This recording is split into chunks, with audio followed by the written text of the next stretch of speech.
ഇന്ന് പെസഹ വ്യാഴാഴ്ചയാണ്.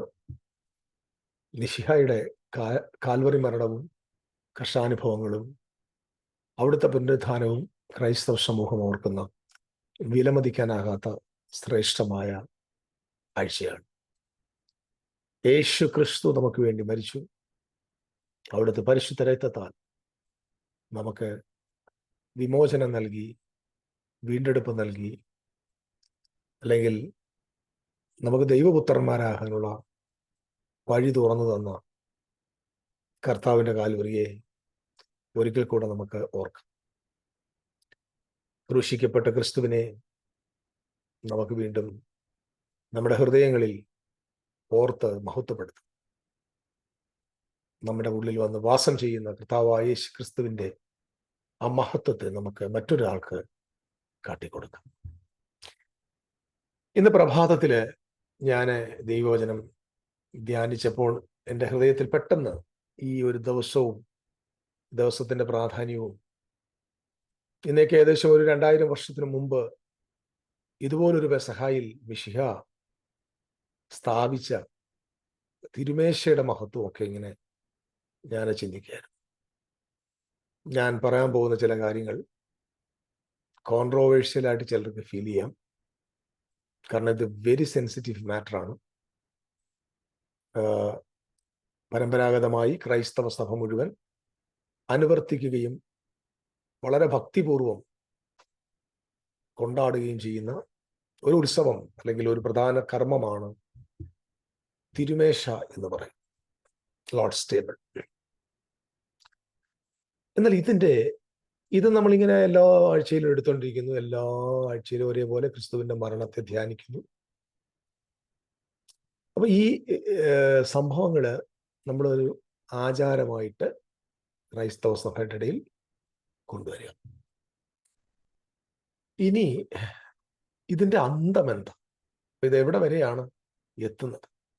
ചെറിയ പ്രായത്തില് ഇത് സ്നാനപ്പെട്ടവർക്ക് ഇത് കൊടുക്കത്തുള്ളൂ. സ്നാനപ്പെട്ട് പിന്നെ വിശുദ്ധിയും വേർപാടോടെ ജീവിക്കുന്നവർ മാത്രമേ ഇതിൽ കൈനീട്ടാവൂ എന്നൊക്കെ പറഞ്ഞ് പാസ്റ്റേഴ്സ് വളരെ വളരെ സീരിയസ് ആയിട്ട് വിഷയം പഠിപ്പിക്കാറുണ്ട്. ഇത് കൊടുത്തിട്ട് എല്ലാവരും കൊടുത്ത് ബാക്കി പിന്നെ ഇത് അപ്പങ്ങളൊന്നും നുറുക്കിയെടുക്കത്തില്ല ഇവര്. ഇന്നും അങ്ങനെയാ. തിരുമേശ എടുക്കുമ്പോൾ അപ്പമൊക്കെ നുറുക്കാൻ ഭയമാണ്. നുള്ളി എടുക്കുന്ന ഞാൻ കണ്ടിട്ടുണ്ട്, പിച്ചി എടുക്കുന്ന കണ്ടിട്ടുണ്ട്. ഇങ്ങനെ ജസ്റ്റ് ഇങ്ങനെ വിരലിന്റെ നഖം കൊണ്ട് ഇങ്ങനെ നുള്ളി എടുത്ത് ഇങ്ങനെ ജസ്റ്റ് നഖത്രേ ഉള്ളൂ, ഒരു പൊടി പോലെ വെച്ചേക്കുന്നവരും കണ്ടിട്ടുണ്ട്. ഞാൻ ചിലരോട് ചോദിച്ചിട്ടുണ്ട് എന്താന്ന് ചോദിക്കുമ്പോൾ പറയുന്നത് ഭയമാണ്. കാരണം ഇത് കൂടുതൽ എടുത്ത് കഴിച്ചാൽ കർത്താവ് തല്ലുവോ പേടിക്കും, അങ്ങനെ ഭയമാണ്. ഈ ഭയത്തിലാണ് ഇതെല്ലാം ചെയ്യുന്നത്. മരണഭയത്തിൽ ചെയ്യുന്നവരുണ്ട്, കരഞ്ഞു കൂവി ചെയ്യുന്നവരുണ്ട്.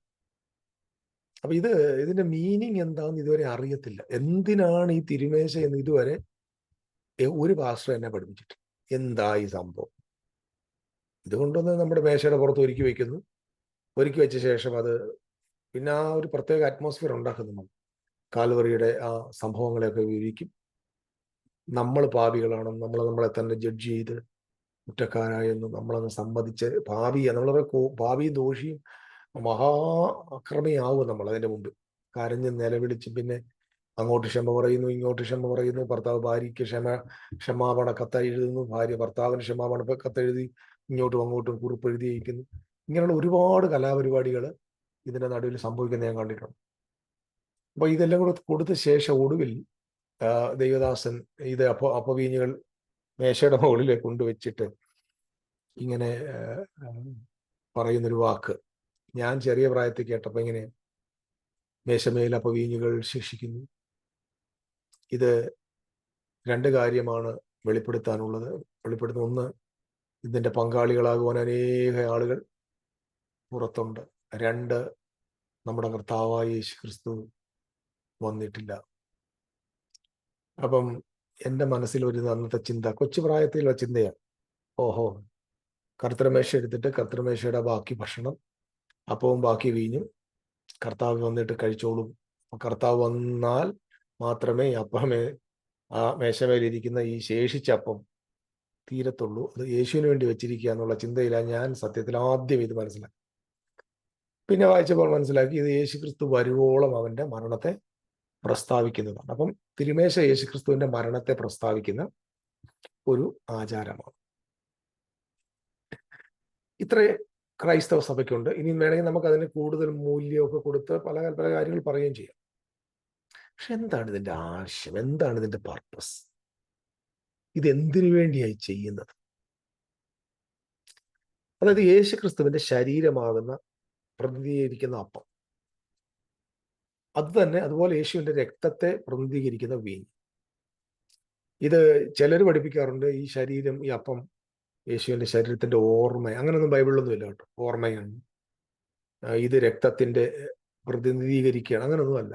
യേശു ക്രിസ്തു അപ്പം എടുത്ത് കൊടുത്തു, ഇതെന്റെ ശരീരം എന്ന് പറഞ്ഞു, വീഞ്ഞ് ഇതെന്റെ രക്തം എന്ന് പറഞ്ഞു. അതായത് സാക്ഷാൽ പാനീയം, സാക്ഷാൽ ഭക്ഷണത്തെ അവന്റെ ശരീരമായിട്ടും അവന്റെ രക്തമായിട്ടുമാണ് യേശു പറയുന്നത്. അപ്പം നമ്മൾ യേശു പറഞ്ഞതിനപ്പുറത്തും ചിന്തിക്കേണ്ട ആവശ്യം. This is my body and this is my blood. പക്ഷെ ഇവിടുത്തെ ഒരു രസകരമായ ട്രൂത്ത്, ഒത്തിരിയും കാര്യങ്ങൾ പറയാനുണ്ട് കേട്ടോ, ഒരുപാട് കാര്യങ്ങൾ ഇതിനോട് ബന്ധപ്പെട്ട് പറയാനുണ്ട്. പക്ഷെ ഞാൻ ഇന്ന് കുറച്ച് കാര്യം പറയത്തുള്ളൂ. ബാക്കി നമുക്ക് കണ്ടിന്യൂസ് ആയിട്ട് സമയം കിട്ടുമ്പോൾ കാര്യങ്ങൾ മനസ്സിലാക്കാം. അപ്പൊ ഇവിടെ പ്രധാനപ്പെട്ട ഒരു കാര്യം, ഈ എന്താണ് ഈ സംഭവം ആദ്യം മനസ്സിലാക്കണം. നമ്മൾ മത്തായി, മർക്കോസ്, ലൂക്കോസ് 3 സുവിശേഷകന്മാരും ഇത് രചിക്കുമ്പോൾ പ്രധാനപ്പെട്ട ചില വ്യത്യാസങ്ങളോടുകൂടെ ഇത് രേഖപ്പെടുത്തിയതായിട്ട് കാണാൻ പറ്റും. ഞാൻ അതുകൊണ്ട് മത്തായിലേക്കും മർക്കോസിലേക്കും പോകാതെ നേരെ ലൂക്കോസിലേക്ക് ഒന്ന് വരാം. കാരണം ലൂക്കോസ് ഒരു ചരിത്രകാരനാകയാൽ അദ്ദേഹത്തിന്റെ വിവരണങ്ങൾ ചരിത്രപരമായ ഒരു സീക്വൻസ്, ഒരു ഓർഡർ ഉള്ളത് കൊണ്ട് കാലാനുക്രമമായിട്ട് എഴുതുന്ന ഒരു ശൈലിയാണ് നമ്മുടെ ചരിത്രകാരന്മാർക്കുള്ളത് കൊണ്ട് ഞാൻ അദ്ദേഹത്തിന്റെ ഇവന്റ്, അദ്ദേഹം എങ്ങനെ ഇത് രേഖപ്പെടുത്തിയിരിക്കുന്നതെന്ന് ഒന്ന് നോക്കാം. അതിന് ഞാൻ ലൂക്കോസിന് സുവിശേഷം 22-ാം അധ്യായത്തിന്റെ 14 മുതലുള്ള വാക്യങ്ങളെയാണ് എടുത്തിരിക്കുന്നത്. നിങ്ങൾ ശ്രദ്ധയോടെ അത് ശ്രദ്ധിക്കുക. 14 മുതൽ. സമയമായപ്പോൾ അവൻ അപ്പോസ്തലന്മാരുമായി ഭക്ഷണത്തിനിരുന്നു. അവൻ അവരോട്, ഞാൻ കഷ്ടം അനുഭവിക്കും മുമ്പ് ഈ പെസഹ നിങ്ങളോടുകൂടെ കഴിപ്പാൻ വാഞ്ചയോടെ ആഗ്രഹിച്ചു. അത് ദൈവരാജ്യത്തിൽ പെസഹ നിങ്ങളോടുകൂടെ കഴിപ്പാൻ വാഞ്ചയോടെ ആഗ്രഹിച്ചു. അത് ഏത്? ഈ പെസഹ ദൈവരാജ്യത്തിൽ നിവർത്തിയാകുവോളം ഞാൻ ഇനി അത് കഴിക്കയില്ല എന്ന് ഞാൻ നിങ്ങളോട് പറയും. അപ്പൊ ഇത് എവിടെയാണ് നിവർത്തിയാകേണ്ടത്? ദൈവരാജ്യത്തിൽ നിവർത്തിയാകണം. ഏത്? പെസഹ. ഞാൻ പറഞ്ഞത് ശ്രദ്ധിക്കുക. ലൂക്ക് ആ ഇവന്റിനെ കൃത്യമായ നിലയിൽ ഓർഡർ അനുസരിച്ച് എഴുതി വെച്ചിരിക്കുക. പെസഹ നിങ്ങളോടുകൂടെ ഭക്ഷിപ്പാൻ ഞാൻ വാഞ്ചിച്ചു, കഷ്ടം അനുഭവിക്കുന്നതിന് മുമ്പ് എനിക്കത് വേണമെന്ന് ഞാൻ ആഗ്രഹിച്ചു, അത് ദൈവരാജ്യത്തിൽ നിവർത്തിയാകുവോളം. So it's going to be fulfilled in the kingdom of God. പെസഹ എന്തോ നിവർത്തിയാകേണ്ടതിന്റെ ഒരു പ്രധാനപ്പെട്ട സത്യം. ഇനി ഒന്നുകൂടെ ശ്രദ്ധിക്കണം. ഞാൻ ഇവിടെ അങ്ങ് സ്റ്റിക്ക് ചെയ്യാം. അപ്പൊ പെസഹ എവിടെയാണ് നിവർത്തിയാകാൻ പോകുന്നത്? ദൈവരാജ്യത്തിൽ. അപ്പം കുരിശിൽ പെസഹ നിവർത്തിയായില്ലേ? നമ്മുടെ പെസഹ കുഞ്ഞാട് അറുക്കപ്പെട്ടു. ക്രിസ്തു തന്നെ, ക്രിസ്തു എന്ന പെസഹ കുഞ്ഞാട് അറുക്കപ്പെട്ടു. പക്ഷേ ഈ പെസഹായുടെ പർപ്പസ് ഫുൾഫിൽ ആകണമെങ്കിൽ it will be fulfilled in the kingdom of God. ഞാൻ കുറച്ചും കൂടെ മനസ്സിലാക്കി തരാം. അതായത് ഈ പെസഹ ആചരിച്ചത് ആദ്യം മിസ്രൈമിലാണ്. ആബീബ് മാസം 10-ാം തീയതി തെരഞ്ഞെടുക്കപ്പെട്ട ഊനമില്ലാത്ത 1 വയസ്സ് പ്രായമുള്ള ആട്ടിൻകുട്ടിയെ 4 ദിവസം വീട്ടിൽ വളർത്തി 14-ാം തീയതി സന്ധ്യയ്ക്ക് അതിനെ അറുത്തതിന്റെ രക്തം കട്ടളക്കാലിലും കുറുമ്പടിമേലും പുരട്ടി മാംസം തീയിൽ ചുട്ട് കയ്പുചിരിയോടുകൂടെ കയ്യിൽ വടിപിടിച്ച് അര കെട്ടി കാലിൽ ചെരിപ്പിട്ട് വേഗത്തിൽ അടച്ച മുറിക്കകത്തിരുന്ന് ഭക്ഷിക്കണം. ഒരുത്തനും കുറുമ്പടിമേലും കട്ടളക്കാലിന്മേലും രക്തം കണ്ട ആ ഭവനത്തിലേക്ക് അല്ലെങ്കിൽ പുറത്തു പോകാൻ പാടില്ല. Every one should be in the closed room. അന്ന് രാത്രി സംഹാരദൂതൻ ആ വഴി കടന്നു പോകും. രക്തക്കറ കാണാത്ത, ആ രക്തത്തിന്റെ അടയാളം കാണാത്ത ഭവനങ്ങളിലെ ആദ്യജാതന്മാർ കൊല്ലപ്പെടും. നമുക്ക് എല്ലാവർക്കും സുപരിചിതം. ഇസ്രായേൽ മക്കളെ മിസ്രൈമിൽ നിന്ന് ദൈവം പുറപ്പെടുവിക്കുവാൻ അയച്ച അവസാനത്തെ ബാധയായ കടിഞ്ഞൂൽ സംഹാരത്തിൽ നിന്ന് ആദ്യജാതന്മാരുടെ മരണത്തിൽ നിന്ന് ഇസ്രായേലിനെ വിടുവിച്ച് പുറത്തു കൊണ്ടുവരാൻ അവരുടെ വിമോചനത്തിനായി ദൈവം സ്ഥാപിച്ച ആദ്യത്തെ ഉത്സവമാണ് പെസഹ. അപ്പൊ ആ പെസഹ ഇസ്രായേൽ ജനത്തെ മിസ്രൈമിൽ നിന്ന് പുറപ്പെടുവിക്കുന്നതിനുള്ള കാരണം ഇത് ക്രിസ്തു യേശുവിൽ നിവർത്തിയാകുകയല്ല. ശ്രദ്ധയോടെ കേൾക്കണേ, ഇവിടെ ഒന്നും നിവർത്തിക്കപ്പെടുകയല്ല, ഇതൊരു പ്രോഗ്രാമാണ്. അതായത് പെസഹ എന്ന ആ ഉത്സവം ആചരിച്ച അന്നു രാത്രി ഇസ്രായേൽ ജനം മിസ്രൈമിൽ നിന്ന് പുറപ്പെട്ടു. ഇത് പുറപ്പെടുവിക്കുന്ന ഉത്സവം. ഈ പുറപ്പെടുവിക്കുന്ന ഉത്സവത്തിന്റെ പർപ്പസ്, അതായത് പെസഹായുടെ പർപ്പസ്, നമ്മൾ ആളുകൾ പറയും, മനസ്സിലാക്കും, ആ ഇസ്രായേൽ മക്കളെ മിസ്രൈമിൽ നിന്ന് പുറപ്പെടുവിച്ചു. That's not the purpose of Passover. The purpose of Passover മിസ്രൈമിൽ നിന്ന് വിടിവിക്കുക മാത്രം അല്ല, അവരെ പുറത്ത് എടുത്തിട്ട് എവിടെ കൊണ്ടെത്തിക്കണം? അവരെ കനാൻ ദേശത്ത് എത്തിക്കുന്നതാണ് പെസഹായുടെ പർപ്പസ്. മറക്കല്ലേ, പെസഹയുടെ പർപ്പസ് എന്താണ്? മിസ്രൈമിൽ നിന്ന് അവരെ പുറത്തിറക്കണം, അവരെ എവിടെ കൊണ്ടുപോകണം? അവകാശ ഭൂമിയിൽ എത്തിക്കണം. അവകാശ ഭൂമിയിൽ എത്തുമ്പോൾ മാത്രമേ പെസഹ എന്ന ഉത്സവത്തിന്റെ പർപ്പസ് ഫുൾഫിൽ ആവും. അല്ലാതെ ആ നാട്ടിൽ നിന്ന് പിടിച്ചിറക്കാൻ വേണ്ടിയല്ല ഈ പെസഹ. ഇത് പുറപ്പാടിന് വേണ്ടിയുള്ള, അവകാശ ഭൂമിയിലേക്ക്, വാഗ്ദത്ത ഭൂമിയിലേക്ക് പുറപ്പെടുവാനുള്ള പുറപ്പാടിന് വേണ്ടിയുള്ളതാണ് പെസഹ. ഞാൻ പറയുന്നത് ഗ്രഹിക്കാൻ കഴിയുന്നവർ ഗ്രഹിക്കട്ടെ, കേൾപ്പാൻ ചെവിയുള്ളവർ കേൾക്കട്ടെ. എന്റെ പ്രസംഗത്തിന് അത്രയേ ഉള്ളൂ. ഒറ്റ ആപ്തവാക്യത്തിലാണ് ഞാൻ പോയത്. കേൾക്കാൻ ചെവിയുള്ളവൻ കേൾക്കുക. അപ്പൊ എന്തിനാ പെസഹയുടെ പർപ്പസ്? എന്താണ്? മിസ്രൈമിൽ നിന്ന് അവരെ എവിടെ കൊണ്ടുവരണം? കനാനിൽ കൊണ്ടുവരണം. നിങ്ങൾ ജോഷുവയുടെ പുസ്തകം 5-ാം അധ്യായത്തിന്റെ 10-ാം വാക്യം നോക്കി. ഇസ്രായേൽ മക്കൾ ഗിൽഗാലിൽ പാളയം ഇറങ്ങി ആ മാസം 14-ാം തീയതി സന്ധ്യാസമയത്ത് എരികോ സമഭൂമിയിൽ വെച്ച് പെസഹ കഴിച്ചു. പെസഹയുടെ പിറ്റേ ദിവസം തന്നെ അവർ ദേശത്തെ വിളവ് കൊണ്ടുള്ള പുളിപ്പില്ലാത്ത അപ്പവും മലരും തിന്നു. അവർ ദേശത്തെ വിളവ് അനുഭവിച്ചതിന്റെ പിറ്റേ ദിവസം മന്ന നിന്നുപോയി.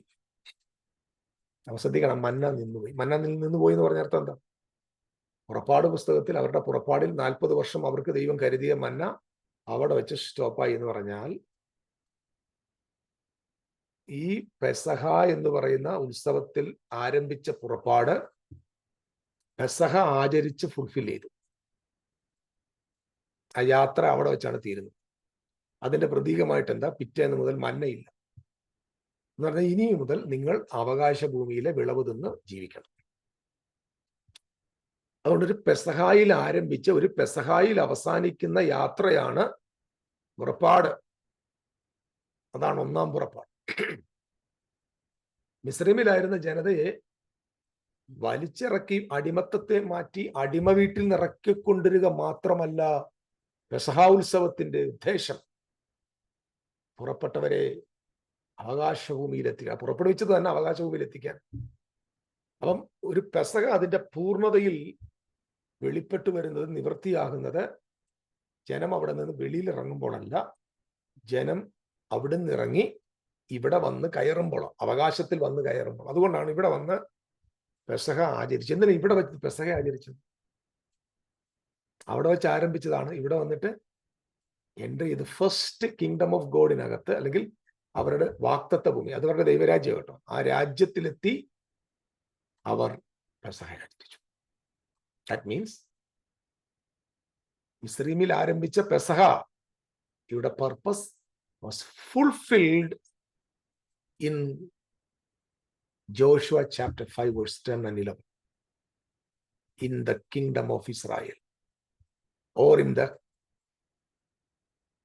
the inheritance of Israel. ഇസ്രായേലിന്റെ അവകാശത്തിൽ, വാഗ്ദത്ത ഭൂമിയിൽ the purpose of Passover was fulfilled. Amen. അപ്പൊ ഒന്നാം പുറപ്പാടിന് വേണ്ടിയുള്ള ആരംഭം പാസോവറിലാണ്. ആ പുറപ്പാട് അവസാനിക്കുന്നതും പാസോവറിലാണ്. ഇനി നിങ്ങൾ ഇതേ റിയാലിറ്റിയെ മനസ്സിൽ വെച്ചുകൊണ്ട് യേശു പറഞ്ഞ വാചകത്തിൽ നിങ്ങളൊന്ന് ശ്രദ്ധിച്ച്, ഞാൻ കഷ്ടാനുഭവത്തിൽ പോകുന്നതിന് മുമ്പ് ഈ പെസഹ നിങ്ങളോടുകൂടെ ഭക്ഷിക്കേണ്ടതിന് ഞാൻ വാഞ്ചയോടെ ആഗ്രഹിച്ചു. As eagerly desired to have this meal with you before I am going to tribulation, trials, sufferings. എനിക്ക് ഭയങ്കര വാഞ്ചയാണ്. നെക്സ്റ്റ്, അതായത് ഈ പെസഹ ഇറ്റ്സ് എ വെരി സ്പെഷ്യൽ പെസഹ. അടുത്ത വാക്ക് ഇങ്ങനെ പറയുന്നത്, അത് ദീസ് പാസ് ഓവർ ദൈവരാജ്യത്തിൽ അനുഭവിക്കുന്നതുവരെ, ദൈവരാജ്യത്തിൽ നിവർത്തിയാകുവോളം ഞാൻ ഇത് ഇനി അത് കഴിക്കുകയില്ല എന്ന് നിങ്ങളോട് പറയും. ഇറ്റ്സ് വെരി കോംപ്ലിക്കേറ്റഡ് ആയിട്ടുള്ള, ഒത്തിരി ആഴമുള്ള, ഡീപ്പറായിട്ടുള്ള ഒരു വേദഭാഗമാണിത്. ഇത് എന്നെ ആരും പഠിപ്പിച്ചിട്ടില്ല. എനിക്കിത് അതാണ് എൻ്റെ വിഷമം എന്ന് പറയുന്നത്. നമ്മൾ ഇത്രയും വർഷം ഇവരുടെ കൂടെ ഇവരാരും പഠിപ്പിച്ചിട്ടില്ല കൊച്ചിലൊന്നും. ഇത് തിരുവെഴുത്തുകളെ പഠിക്കാനിരിക്കുമ്പോൾ ലഭ്യമാകേണ്ടതാണ്, ഇത് പറഞ്ഞു കൊടുക്കേണ്ടതാണ്. പക്ഷെ ഇന്നും ജനങ്ങൾ ഇത് കഴിച്ചുകൊണ്ടിരിക്കുന്നു, കരഞ്ഞുകൊണ്ടിരിക്കുന്നു, നിലവിളിച്ചുകൊണ്ടിരിക്കുന്നു. ഇതെന്തോ വലിയൊരു സംഭവമായിരിക്കും. മനസ്സിലായോ? ഇപ്പൊ പെസഹ തിന്നുന്നതാണ് സംഭവം. പെസഹ അങ്ങ് ആഘോഷിക്കും. കർത്തൃമേശ എടുക്കുന്നതാണ് നമ്മുടെ പ്രാധാന്യം. മേശ തിന്നുകൊണ്ടിരിക്കും. എന്തിനാണോ ഈ കർത്തൃമേശ? എന്താ ഇതിന്റെ പർപ്പസ്? ഇത് ഒരുത്തനും പറഞ്ഞു കൊടുക്കുന്നത്. അതിന് പറയുന്ന മറുപടി എന്ന് പറഞ്ഞാൽ, നമ്മുടെ കർത്താവ് വരുവോളം ചെയ്തോളാൻ പറഞ്ഞേക്കുക. എന്തിനാ? കർത്താവിന്റെ മരണത്തെ പ്രസ്താവിക്കുക. അപ്പൊ ക്രിസ്തുവിന്റെ സഭ കർത്താവിന്റെ മരണത്തെ പ്രസ്താവിച്ചുകൊണ്ടേയിരിക്കുകയാണ്. പക്ഷെ എന്താണ് തിരുമേശയുടെ പർപ്പസ് ഇതുവരെ പറഞ്ഞു കൊടുത്തത്? ഞാൻ പോട്ടെ, പാസോവറിന്റെ പർപ്പസ് പോലും പറഞ്ഞു കൊടുത്തിട്ട് സങ്കടപ്പെടുത്താൻ പറയില്ല കേട്ടോ. ഞാൻ എന്തിനാ ഇങ്ങനെ വചനം പഠിക്കുന്നതിനിടയിൽ ഇതുകൂടെ ചേർത്ത് പറഞ്ഞു വെച്ചാൽ, ഇത് ഒരു യാഥാർത്ഥ്യമാണ്. വേറൊരു പ്രധാന കാര്യമുണ്ട്. ഇപ്പൊ എന്തറിയോ, നമ്മൾ പറയുന്ന ചില കാര്യങ്ങളെടുത്ത് നമ്മളോട് തന്നെ ഇങ്ങനെ സംസാരിക്കുന്നവരെ കണ്ടോണോ, അങ്ങനെയാണ് നമ്മളായത് പറഞ്ഞത്. കാരണം അതങ്ങ് അവർക്കങ്ങ് ആ ടീച്ചിങ്സ് ഒക്കെ അവരുടെ അങ്ങ് ഫെമിലിയർ ആയിരുന്നെന്നും ഇതൊക്കെ ഞങ്ങൾക്ക് അറിയാവുന്ന കാര്യമാണെന്നൊക്കെ ഉള്ള നിലയിലുള്ള സംഭാഷണങ്ങളൊക്കെ ഞാൻ ഈ ദിവസങ്ങളിൽ കേട്ടിട്ടുണ്ട്. ചില മഹാന്മാരാണെങ്കിൽ നമ്മുടെ പറയുന്ന ഒന്നിനോടും മിണ്ടുന്നില്ല. കാരണം മിണ്ടിക്കഴിഞ്ഞാൽ പ്രശ്നം വഷളാവും. അതുകൊണ്ട് മിണ്ടണ്ട എന്നുള്ള മിണ്ടണ്ട നിലപാട് ഒരുപാട് പേരെടുത്തിട്ടുണ്ട്. എല്ലാവർക്കും വന്ദനം അങ്ങനെ എടുത്തവർക്ക്. പക്ഷെ ഞാൻ പറയുന്നു, ഇന്ന് ക്രിസ്തീയ സഭ എടുക്കുന്ന പാസ് ഓവറിന്റെ, നിങ്ങൾ എടുക്കുന്ന ആ ഉദ്ദേശം ഉണ്ടല്ലോ, ഏത് പർപ്പസിനാണോ നിങ്ങൾ എടുക്കുന്നത്, അത് കാലഹരണപ്പെട്ടു പോയതാണ്. സീരിയസ്ലി, കാതലിക് ആയാലും ഓർത്തഡോക്സ് ആയാലും പെന്തക്കോസ്ത് ആയാലും ബ്രദറിനായാലും, നിങ്ങൾ ഇപ്പോൾ എടുത്തുകൊണ്ടിരിക്കുന്ന തിരുമേശ എന്ന സംഭവം അത് കാലഹരണപ്പെട്ടു പോയതാണ്. വഴക്കുണ്ടാക്കരുത്, വെറുതെ വിവരമില്ലായ്മ പറയല്ല. സീരിയസ് ആയിട്ട് ഈ വിഷയം മനസ്സിലാക്കി ഒരുപക്ഷെ മണിക്കൂറുകൾ, നൂറുകണക്കിന് മണിക്കൂറുകൾ ഈ സംഭവത്തെ മനസ്സിലാക്കിയ ശേഷമാണ് സംസാരിക്കുന്നത്. ചുമ്മാതെ വിടുവായന്മാരായിട്ട് ഇത് മാത്രം എടുത്തുകൊണ്ട് കട്ട് ചെയ്ത് പോയിട്ട് അവഹേളിക്കപ്പെടരുത്. അങ്ങനെ ആണ് പർപ്പസ് എങ്കിൽ മുഴുവനും ഞാൻ പൊളിച്ച് അടുക്കി അങ്ങ് തെരുവി കൊണ്ടുവന്ന് ഞാൻ വെക്കും, കൃത്യമായിട്ട് വെക്കും. കാരണം ഈ മതത്തിന്റെ ചട്ടക്കൂട്ടിനകത്ത് കാട്ടിക്കൂട്ടുന്ന ഈ അനാചാരങ്ങൾ, പല അനാചാരങ്ങളും, അതിലൊരു അനാചാരം പോലെയായി ഇത്. കാരണം ഇതിന്റെ പർപ്പസ് എന്താണെന്ന് ഇതുവരെ പഠിപ്പിച്ചിട്ടില്ല വേദ പണ്ഡിതന്മാർ. അവർ അതിന് സമയം കണ്ടെത്തിയിട്ടില്ല. ഇത് കാലഹരണപ്പെട്ടു പോയ ഒന്നാണ്. ഏതാ നിങ്ങൾ ചെയ്തുകൊണ്ടിരിക്കുന്നത്? ഞാൻ ബൈബിളിലല്ല കേട്ടോ. ബൈബിളിന് ഒരു പർപ്പസ് ഉണ്ട്. നമ്മളിത് കോപ്പി അടിച്ചിട്ട് നമ്മൾ ഡെയിലി കൊണ്ടുവന്ന് അപ്പം നുറുക്കി തിന്നുക, വീഞ്ഞു കുടിക്കുക, എന്നിട്ട് യേശു മരിച്ചെന്ന് ഓർക്കുക. ഇതിപ്പോ ഏത് കാലം വരെ ഇതുണ്ട്? അത് യേശു വരുവുള്ളൂ. യേശു ക്രിസ്തു AD 70 വന്നല്ലോ. യേശു ക്രിസ്തു AD 70 വന്നു സാറേ. ഇനി യേശു ക്രിസ്തു നിങ്ങളുടെയോ നിങ്ങളുടെ തലമുറയുടെയോ നിങ്ങളുടെ 1000 തലമുറ കഴിഞ്ഞാലും അങ്ങനെ ഒരു വരവെന്ന് പറഞ്ഞ ഇല്ല. ഈ കഴിഞ്ഞ ഇടയ്ക്ക് ഒരു വീഡിയോ ഇങ്ങനെ പ്രചരിക്കുന്നു. ഒരു കൊച്ചു മോന് കരഞ്ഞോണ്ട് ഇങ്ങനെ കരച്ചില്ല. അവന് ദർശനം കിട്ടിയെന്ന് പറയും, യേശു വരാൻ പോകുന്നു, 1000 ആണ്ട് വാഴ്ച വരുന്നു. സത്യം പറഞ്ഞാൽ ആ കൊച്ചിനെ ഇവന്മാര് അത്ര ഈ മെസ്സേജ് കൊടുത്തവരെ ടോർമെന്റ് ചെയ്തിട്ടുണ്ട്. ഏതോ സഭയിലാണ് അത് ഭയങ്കരമായിട്ട് വീഡിയോ വൈറലായിട്ട് വരുന്നു. കരയുക, കൊച്ചു കിടന്ന് കരയുക. സത്യത്തിൽ ആ കുഞ്ഞ് കരഞ്ഞത് യേശു വരുന്നതിന്റെ പേരിലല്ല. കാരണം യേശു വരുന്നു എന്ന് ഇവന്മാര് പഠിപ്പിച്ചപ്പോൾ അതിനോടുള്ള സംഭവങ്ങളാണ്. നാശം, കോടാലി, യുദ്ധം, ഇങ്ങനെയുള്ള കുറെ തേങ്ങയുണ്ടല്ലോ. ഇതെല്ലാം കൂടെ കേട്ട് ഈ കൊച്ചു ആപ്പാടെ വരണ്ടിരിക്കുക. പിന്നെ അവനോട് പറഞ്ഞു, നീ എന്തെങ്കിലും ദർശനം കണ്ടോ? അവൻ പറഞ്ഞ ഞാൻ കണ്ടു ഓതർ. ആ കിടന്ന കരയോ. ഈ കൊച്ചുങ്ങൾ അങ്ങനെ, അവർ ഭയങ്കര ഇമോഷണൽ, അവർ ഒത്തിരി ടോർമെന്റഡ്. ഇത് മനസ്സിലാക്കണം. ഇവർ ഈ ഫെയ്ത്ത് ഈ പള്ളിക്കകത്തും ഈ കൊച്ചുങ്ങള് മാനസിക സംഘർഷത്തില്. കാരണം ഇവർ യേശു ക്രിസ്തു വരുന്നു എന്ന് പറഞ്ഞിട്ട് പറയുന്ന വൃത്തികേടുണ്ടല്ലോ, വൃത്തികേട്. ആന്റി ക്രൈസ്റ്റ്, പിന്നെ അവന്റെ മാമന്റെ ക്രൈസ്റ്റ്, പിന്നെ കുറച്ച് വേറെ ഏതാണ്ട് ക്രൈസ്റ്റ്, മുദ്ര, അയ്യോ കഴുത്ത് വെട്ടാൻ വരുന്നു. ഇങ്ങനെയുള്ള വൃത്തികേടുകൾ, ഈ നാശകോടാലിത്തരം ഈ കൊച്ചു മക്കള് കേട്ട് അവര് ഹൃദയം മുറിവേറ്റും നൊന്നും പേടഞ്ഞിരിക്കുകയാണ്. എന്നിട്ട് അതങ്ങ് ദർശനാണെന്ന് പറഞ്ഞുകൊണ്ട് ജനങ്ങളെ കവളിപ്പിക്കാൻ വേണ്ടി വീഡിയോ ഇറക്കിയിട്ടേക്ക്. ഇത്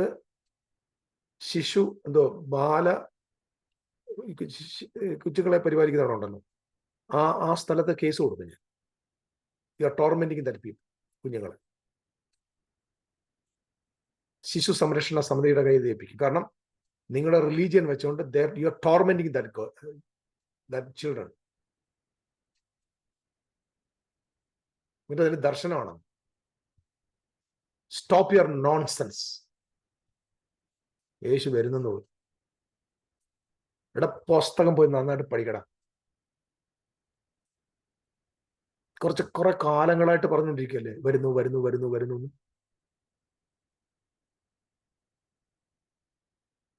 എന്നിട്ട് എന്ത്? നമുക്ക് ഇച്ചിരി ഉളുപ്പ് വേണം, നാണക്കേട് വേണം, നാണം വേണം. നാണവും മാനവും ഇല്ലാത്തവന്മാരുടെ പരിപാടിയാണല്ലോ ഇപ്പൊ. കുവൈറ്റ് യുദ്ധം സംഭവിച്ചു. കുവൈറ്റ് യുദ്ധം വന്നപ്പം സദാം ഹുസൈൻ, അതാണ് അന്തിക്രിസ്തു.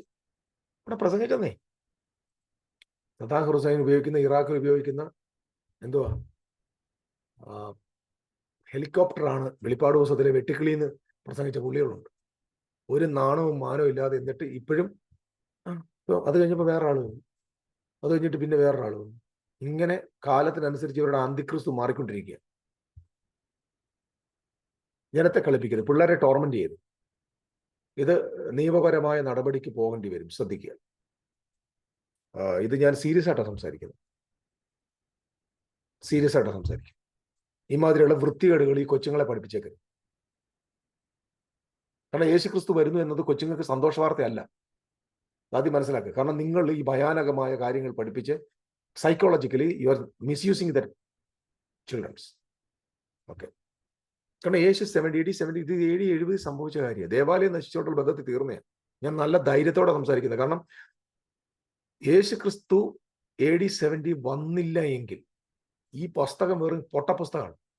യേശു ക്രിസ്തു കള്ളപ്രവാചകനാണ്. യേശു ക്രിസ്തുവിന്റെ അപ്പോസ്തലന്മാരെല്ലാം കള്ളപ്രവാചകന്മാരാണ്.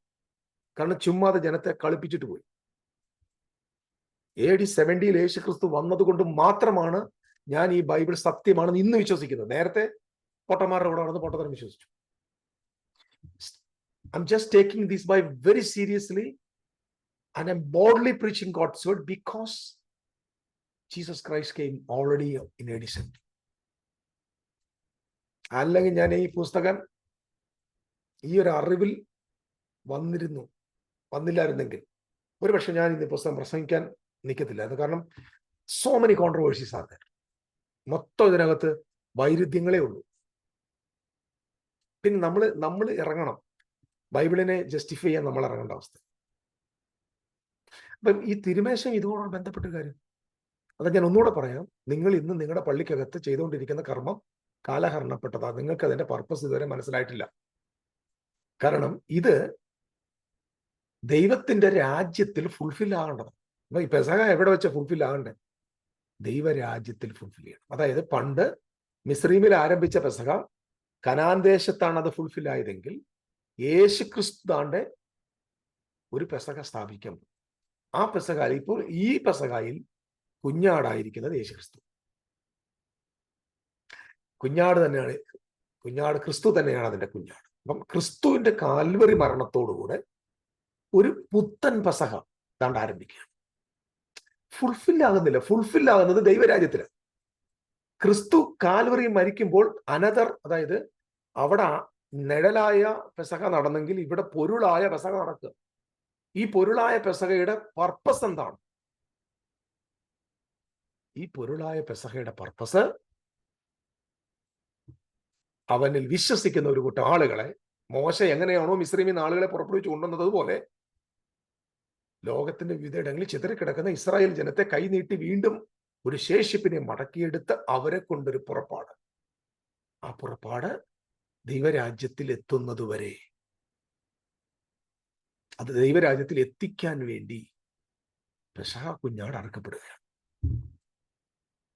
I want to tell you again, when Jesus died as a Passover lamb, that Passover is not fulfilled. Passover only will be fulfilled in the kingdom of God. ദൈവരാജ്യത്തിലാണ്. ദൈവത്തിന്റെ രാജ്യത്തിൽ മാത്രമേ അത് fulfil ആകൂ. I'm talking about the seriousness of this matter.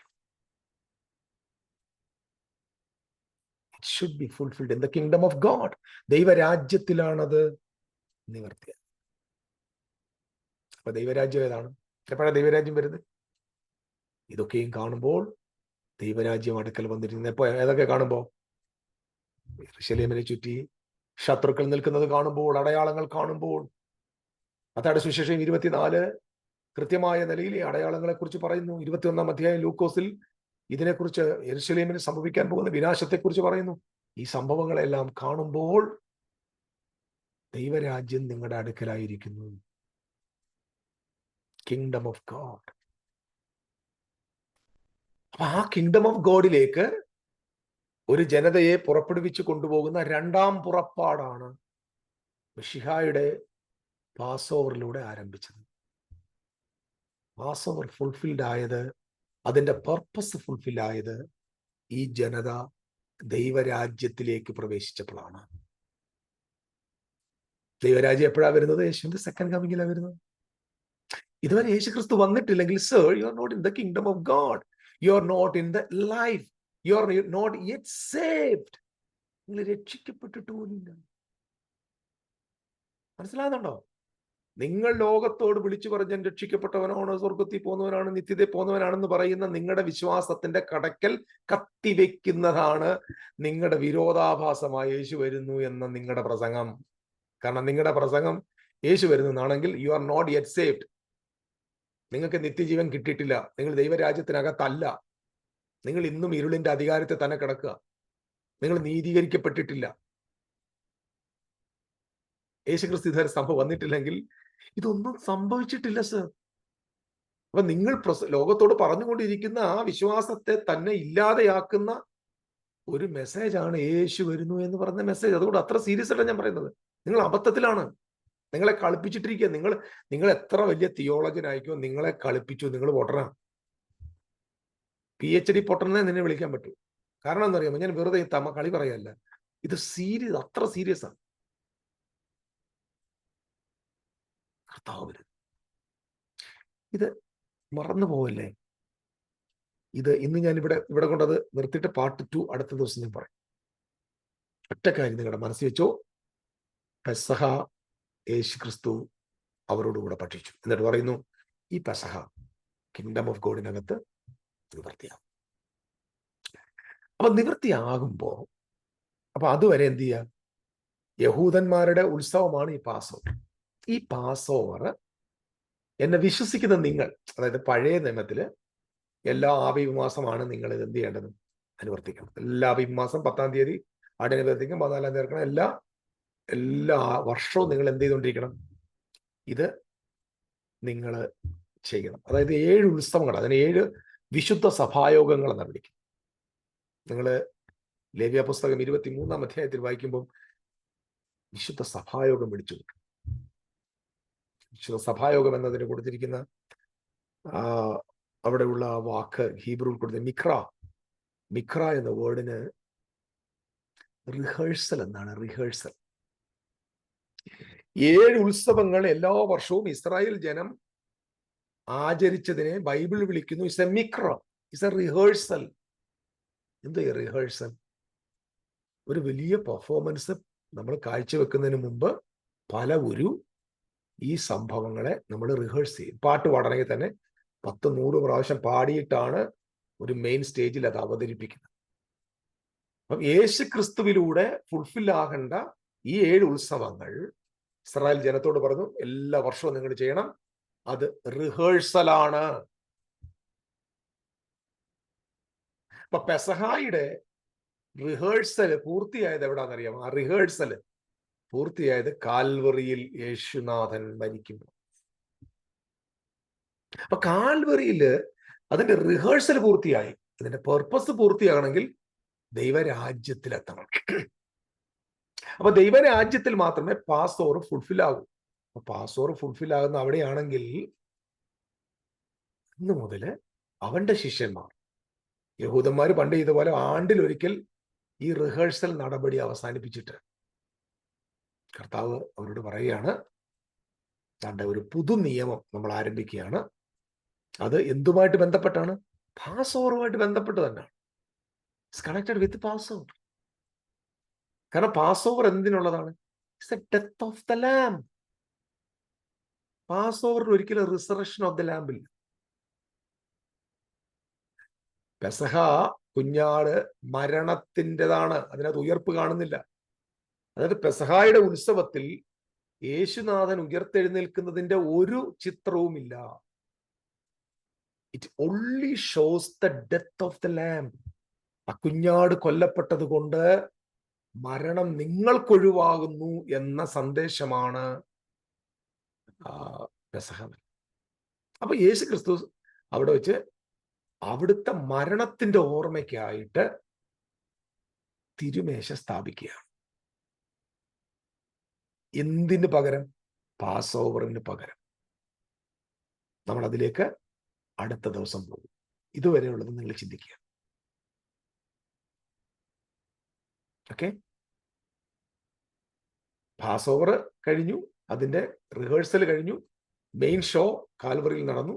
അതിനുശേഷം തന്റെ ശിഷ്യന്മാരോട് പറയുന്നു, ഇനി നിങ്ങൾക്ക് എല്ലാ വർഷമല്ല, നിങ്ങൾ കൂടി വരുമ്പോൾ നിങ്ങളുടെ കൂട്ടായ്മയ്ക്കകത്ത്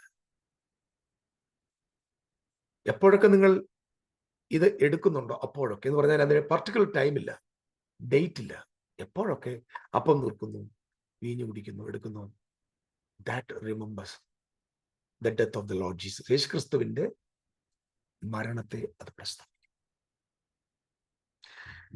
ബാക്കി പഠനം നമുക്ക് അടുത്ത ക്ലാസ്സിൽ പോകാം. ഇത്രയും ഞാൻ ഈ പറഞ്ഞത് തന്നെ ചിന്തിക്കാൻ ഒത്തിരി ഉണ്ട്. ചിന്തിക്കുക, ദൈവജനത്തിന്റെ സത്യങ്ങൾ മനസ്സിലാക്കുക. God bless you. Thank you.